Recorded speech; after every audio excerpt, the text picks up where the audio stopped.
नमस्कार श्रोताओं, क्षेत्रीय समाचार एकांश के इस कार्यक्रम में आपके साथ मैं पंकज सनवाल खुलबे। श्रोताओं, चमोली जिले में स्थित सिखों के पवित्र तीर्थ श्री हेमकुंड साहिब और उच्च हिमालय क्षेत्र में स्थित हिंदुओं के पवित्र तीर्थ स्थल लक्ष्मण मंदिर लोकपाल के कपाट पूरे विधि विधान के साथ शीतकाल के लिए बंद कर दिए गए हैं। श्रोताओं, हेमकुंड साहिब की यात्रा इस वर्ष 22 मई को शुरू हुई थी और कुल 2,47,000 श्रद्धालुओं ने हेमकुंड साहिब के दर्शन किए। श्रोताओं, और आइए अब सुनते हैं विशेष कार्यक्रम एक कदम और बुजुर्गों के लिए। आज का विषय है बुजुर्ग और पेंशन। श्रोताओं, कार्यक्रम एक कदम और बुजुर्गों के लिए लेकर हाजिर हैं हम। मैं अशोक अग्रोही और मेरे साथ हैं कनक लता। आज हम बात करेंगे पेंशन की सामान्य जानकारी के बारे में। इस बारे में बात करने के लिए आज हमारे साथ हैं भारत सरकार के अकाउंट्स और पेंशन विभाग की चीफ कंट्रोलर श्री भूपाल नंदा जी। नंदा जी, इस कार्यक्रम में आपका स्वागत है। नंदा जी, सबसे पहले हम ये जानना चाहेंगे कि आप सरकार के किन विभागों के कर्मचारियों की पेंशन का काम देखते हैं? सेंट्रल पेंशन अकाउंट्स ऑफिस, जो कि मिनिस्ट्री फाइनेंस का पार्ट है, ये सेंट्रल सिविल मिनिस्ट्रीज की पेंशन और अर्धसैनिक बलों की पेंशन को देखता है।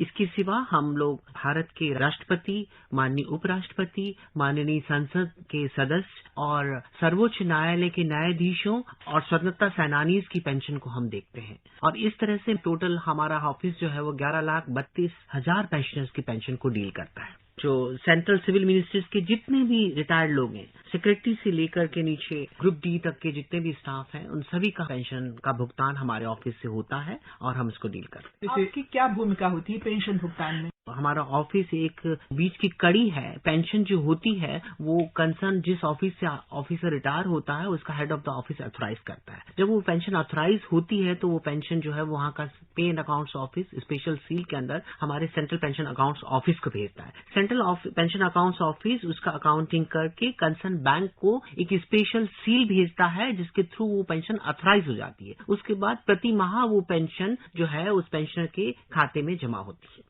वरिष्ठ नागरिकों के लिए एक सीधा सा सवाल आपके कि किसी भी कर्मचारी को अपनी पेंशन शुरू करवाने के लिए क्या करना चाहिए शुरू में?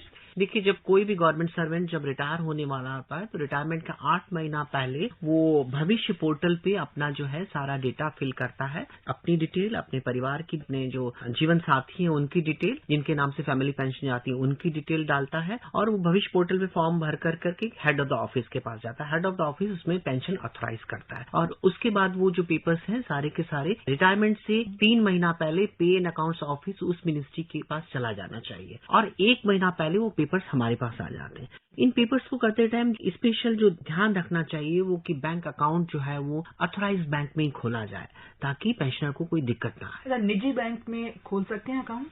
एक्चुअली गवर्नमेंट ने एजेंसी बिजनेस कुछ बैंकों को ऑथराइज किया। उसमें हमारी जो है पीएसयू बैंक्स हैं, लाइक नेशनलाइज बैंक हैं जैसे कि SBI, PNB, Canara bank, central bank etcetera. इसके सिवा कुछ प्राइवेट बैंक्स को भी ऑथराइज कर रखा है जैसे एक्सिस बैंक है एंड आईसीआईसी बैंक है एंड रिसेंटली ऑल्सो 2-3 बैंकों को गवर्नमेंट ने ऑथराइज किया है बिजनेस के लिए, जिसमें कोडक बैंक अभी रिसेंटली हमारे ऑफिस ने भी उसमें पेंशन डिसबर्समेंट करने के लिए ऑथराइज किया है। सिमिलरली कुछ आरबीएल करूर व्यास का भी पेपर्स हम लोग ऑथराइज करने चाह रहे हैं क्योंकि गवर्नमेंट ने इनको एजेंसी बिजनेस के लिए ऑथराइज कर दिया है। इसका मतलब ये कि इसके बाद हमारे सेवानिवृत्त कर्मचारी को पेंशन मिलनी शुरू हो जाती है। देखिए, 8 महीने पहले ये प्रोसेस शुरू होता है। 8 महीने तक तो रिटायर होता नहीं, रिटायरमेंट को भी इसको 8 महीने है। इसी दौरान जो भी उसमें उनको कमियां पेशियां उन पेपर्स में होती हैं वो कंप्लीट करी जाती हैं और 3 महीना पहले वो कागज जो है पे एंड अकाउंट्स ऑफिस के पास पहुंच जाता है और 1 महीना पहले हमारे पास पहुंच जाता है। हमारे पास 1 महीना पहले इसलिए पहुंचता है कि हम ये कोशिश करते हैं कि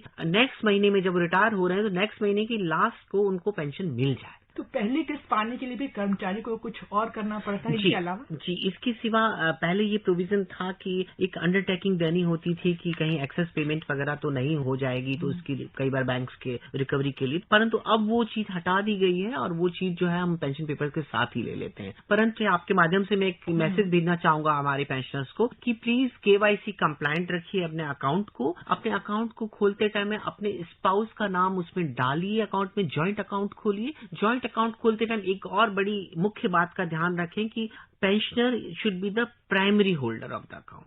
he should not be the secondary, वो सेकेंडरी होल्डर नहीं होना चाहिए। सेकेंडरी होल्डर आपका स्पाउस होना चाहिए, जो कि फैमिली पेंशन जिसको ऑथराइज हो रही है। अब यहाँ इसी से एक जुड़ा हुआ सवाल कि बैंक में जो खाता खुलेगा जी, वो हमारे पेंशनर के साथ, उसके स्पाउस के साथ ज्वाइंट अकाउंट होगा या सिंगल नाम पे? नहीं, वो ज्वाइंट अकाउंट होगा, क्योंकि अगर उन्होंने फैमिली पेंशन के लिए उस स्पाउस का नाम दिया है और उसको ऑथराइज किया है और ऑथराइज हुए हैं, तो स्पाउस का नाम होने से उनको ये फायदा होगा ज्वाइंट अकाउंट के अंदर कि पेंशनर की डेथ के बाद ऑटोमेटिकली उसी अकाउंट के अंदर फैमिली पेंशन आनी शुरू हो जाएगी, उनको बाद में हैसल्स नहीं होंगे। आपने देखा होगा जनरली पेंशनर की डेथ के बाद में फैमिली पेंशनर को बहुत दिक्कतें आती हैं, उनको ये बात पता नहीं होती। पर अगर जो रिटायर हो रहे हैं, अगर वो शुरू से इस बात का ध्यान रखें कि KYC कंप्लायंट अपना अकाउंट खोलें प्रॉपर और ज्वाइंट अकाउंट खोलें, और उस ज्वाइंट अकाउंट के अंदर जो है दोनों के फोटोग्राफ लगे हों और जो भी प्रक्रिया है वो पूर्ण करी गई हो। अब मैं आपको यहाँ पे एक बड़ी अच्छी चीज बताना चाहूंगा कि जनरली मैंने जो कंप्लेंट्स हमारे पास आती है उसमें ये होता है कि जो कि फैमिली पेंशन पेपर्स में जो स्पाउस का नाम या जो अपने फैमिली पेंशनर का नाम जो लिखा हुआ वो, और जो बैंक अकाउंट के अंदर जो नाम लिखा हुआ, उन दोनों के अंदर कहीं न कहीं स्पेलिंग का या नाम का मिसमैच होता है।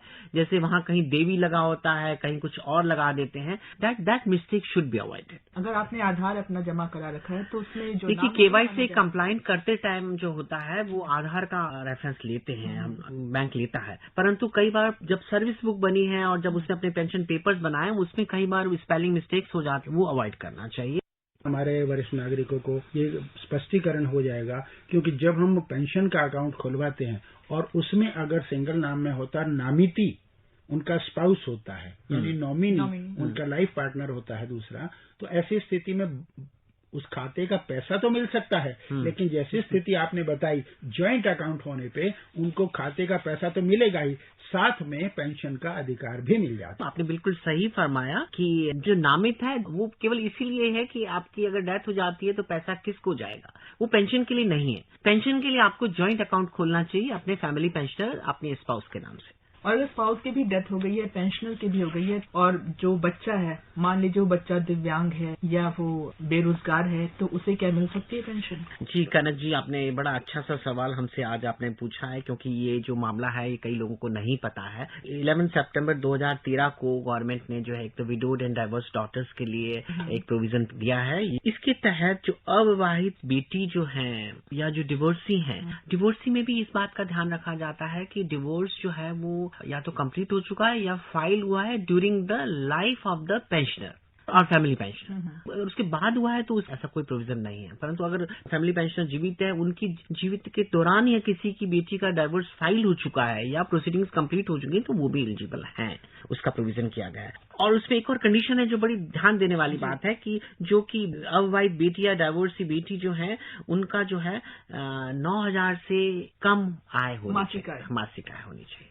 अब दिव्यांग बच्चों के लिए जो आपने पूछा था मुझसे, दिव्यांग बच्चों के लिए भी पेरेंट्स की पेंशन से वो लेते हैं उनके बाद में, और उसका ऑथराइजेशन वो हेड ऑफ द ऑफिस करता है वहाँ का। और कोशिश यही करनी चाहिए जो माता पिता हैं जिनके दिव्यांग बच्चे हैं, वो अपने लाइफ टाइम के अंदर ही हेड ऑफ द ऑफिस को इन्फॉर्म करें और अपनी सर्विस बुक या अपने जो पेंशन के रिकॉर्ड्स होते हैं उस टाइम भी उसको मेंशन करें। नंदा साहब, हमारे सभी पेंशनर बहुत चिंतित रहते हैं अपने PPO के बारे में, यानी पेंशन पेमेंट ऑर्डर के बारे में। वो ये जानना चाहते हैं कि उनके पेंशन पेमेंट ऑर्डर में क्या है या क्या तब्दीली हो रही है या उन्हें क्या सुविधा मिल रही है, क्या सुविधा उनकी वापस हो गई है। इस बारे में अगर उनको स्थिति जाननी हो तो आप बताइए, आप अपने पेंशनर को कैसी सुविधा देते हैं? अशोक जी, ये आपने बड़ा ही गुड क्वेश्चन पूछा है, और इस क्वेश्चन का लिंक इससे भी है कि बीच बीच में पे कमीशन आते रहते हैं, रिविजन्स होती रहती है, लोग बड़े वरीड रहते हैं। तो पेंशनर जो भी हैं, मैं उनसे कहूंगा कि आप हमारा एक वेब रिस्पॉन्सिव सिस्टम है CPO का, आप www.cpo.nic.in पे जाएं और वेब रिस्पॉन्सिव सिस्टम को आप एक्टिवेट करें, वहां अपनी ID बनाएं, पासवर्ड बनाएं आप, और ID जो होगी आपका PPO नंबर होगा, और उससे आप लॉगिन करके अपनी सारी डिटेल देख सकते हैं। नंदा साहब, हमारे श्रोताओं को पेंशन की उपयोगी जानकारी देकर आपने उन्हें चिंता मुक्त किया है, इसके लिए आपका बहुत बहुत धन्यवाद। श्रोताओं, अभी आप सुन रहे थे एक कदम और बुजुर्गों के लिए ये विशेष कार्यक्रम। इसी के साथ हमारा आज का ये कार्यक्रम यहीं पर समाप्त होता है। नमस्कार।